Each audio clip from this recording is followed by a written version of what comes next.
What's amazing to me is that in all of this rhetoric about the unfair tax structure in America, they never talk about the corporations, which are all big donors to Obama, who are getting away with virtual thievery by not paying their fair share of taxes. I'd be very specific.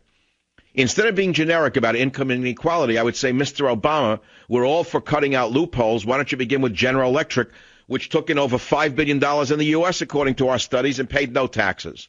Or your friend Bill Gates, who took in billions of dollars and they don't pay their fair share. I mean, this is what we're talking about. If you want to talk about income inequality in America today, let us talk about tax inequality in America today. Approximately 50% of Americans who earn money pay no taxes. Let's start with that. I would say tax the poor. I would say start by taxing the bottom 50% and make them pay their fair share before you start destroying the role models for America, who are the real rich as opposed to the filthy rich. Now, the filthy rich are corporations that pay no taxes. Corporations that pay no taxes are violating every idea of fair share.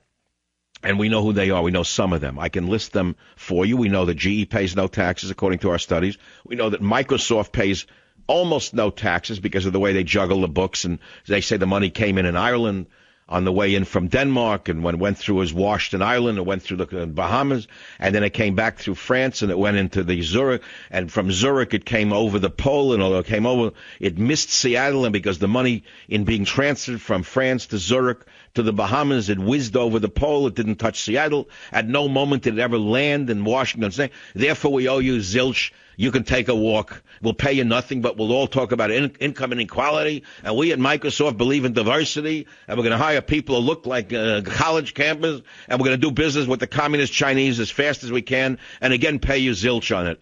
Are you kidding me? You think we're stupid? But it's a miserable time in America right now. I mean, December 12th, 2011.